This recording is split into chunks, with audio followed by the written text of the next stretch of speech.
Hey, what's up everybody? Solo Wolf here. I'm going to be doing a little feature spotlight on my newest minigame that I programmed. For those of you that have already played Bungie and Shift, it's on the same server as those ones are on, play.vartala.com. For those of you that haven't, you should check them out. They're a lot of fun. But the one we're actually going to be concentrating on today is called KeyStone. KeyStone is a new PvP arena match. And we're going to go ahead and show you some of the things of it real quick. Now in this match, minimum players are 4, maximum players is 30 per team. And when you first join up, you'll get a nice little class selection menu here. Right now there's only 3 classes in, but it's all config based, so we're going to be adding a lot more in the near future. Shamans, fighters, and clerics are the ones that are in right now. Shamans are the masters of subterfuge and trickery, preferring to use stealth over brute strength and magic. Fighters are the epitome of martial prowess, preferring brute strength over trickery and magic. Clerics are holy warriors who heal their allies while they battle their foes. Now you pick a class and it'll immediately add you to the queue, and it'll let you know what class that you are. Once there's enough players in the queue, it will assign you to one of 2 sides, either the Zealots or the Guardians. And once the queue starts counting down, once there's 20 seconds, you'll be teleported out of the lobby into the in-game lobby. The in-game lobby is right up here. 20-second start countdown will start from here. And you have 20 seconds you can run around or whatnot. Depending on which team it assigns you to, you will be teleported to one of 2 places after that. Place 1 is over here. This is the Zealots starting area. You start right inside this neat little tower here. The second area is the Guardian starting area over on the other side of the map here.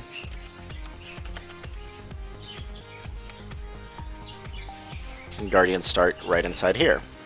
Now the objective for this is the artifact.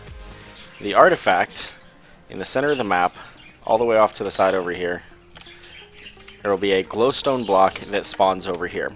To pick up the glowstone block, you right click on it and stand in one spot for 4 seconds. If you're attacked and it moves you out of that spot or anything, it stops your cast for picking it up. Your experience bar works as a cast bar, so you can watch that to see how much time you have left to pick it up on.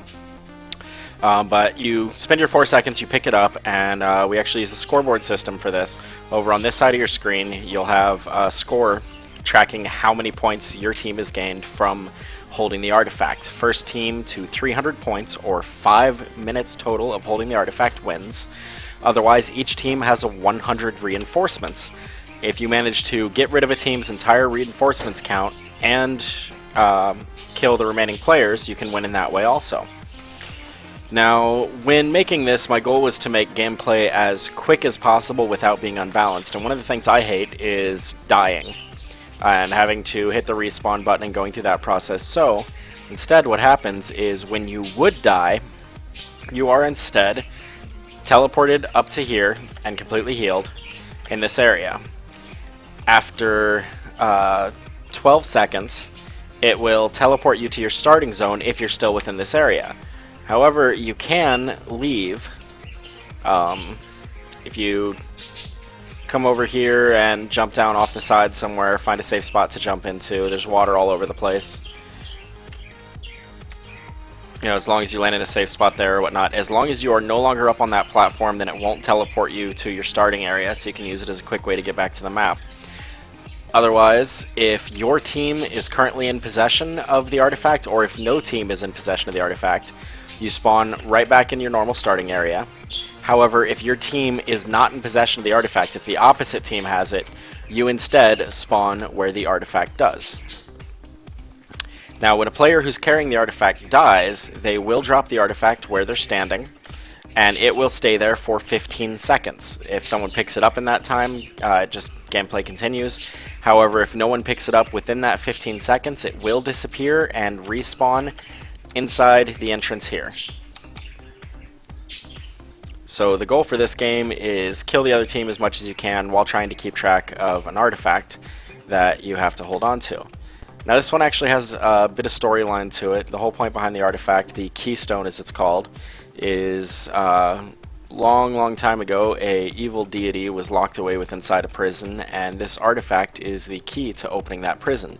So the two sides, the Zealots and the Guardians, each have a different goal. The Zealots are trying to get that artifact so that they can free the dark god that they worship. The Guardians are trying to prevent that from happening and save the world. And this arena is going to be one in a continuing series that I do. All of which are going to be featured on play.versuscraft.com and possibly featured on mc.aluthi.us, the MMORPG server that we're making.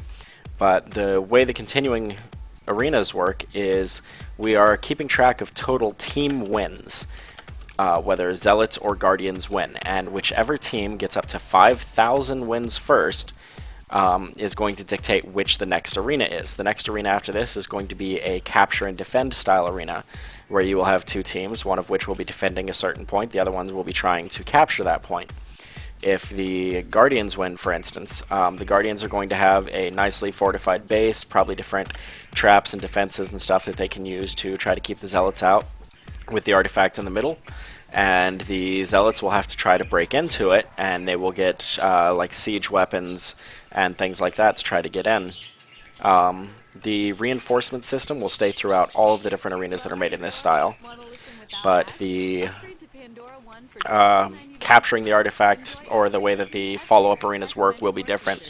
That one, all you'll have to do is get 3 people into the defended area at once. You will have to actually break through walls and stuff to do it. There won't really be an easy way to climb over the fortifications. We're going to keep running new plugins in that series by that. Now, quick build credits here. This floating island in the middle here, as well as the temple below, were both built by one of the builders for the Aluthi server, named Elmank. The chains holding the platform and the broken down tower on the side were both built by another builder for Aluthi called I Am Tom, and then the Guardian starting base was built by another Aluthi builder named Crowned Hawk. World design was done by myself through World Painter. It's supposed to just be a twisted, broken up landscape, which is why it's, you know, exactly that. Lots of places for you to fall out the world. It's going to be a treacherous fight. Now, as far as actual class abilities, for class abilities, there are only a few specialized items, and what classes they belong to will really be up to the people who are messing with the config file and setting it up, but I can go ahead and run over the specialty items real quick.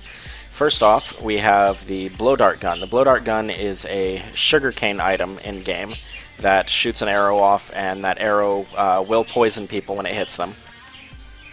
Then we have the fireball item, which doesn't actually cause any fire damage, but when it hits, it does have a huge concussive force that will knock you back, depending on how close you are to it. Closer you are, the higher and farther back it'll knock you back. One side will have invisibility, or one class will have invisibility dust that they can use to turn invisible for like 3 or 4 seconds. There's a book that when read from, aka right-clicked, it will heal all people on your team within a 10-block radius for 30 points of health, which will fill off most people, top off most people. I think the highest we have set right now is the flag holder. Whoever has the artifact's health jumps up to 300. While you're holding the artifact, you are slowed, by the way. I didn't mention that earlier. Each class is able to have unique potion effects assigned to those classes. Like right now we have the fighters with a speed buff, shamans with a jump buff, and the clerics with a regen boost.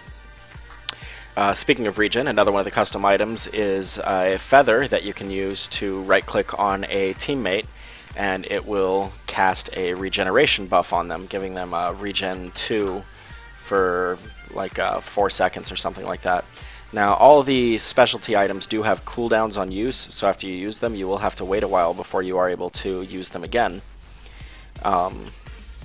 And that pretty much sums up all of KeyStone. Look forward to seeing you guys in here in the game.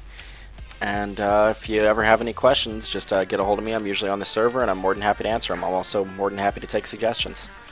Thanks for watching, and you guys have a great day.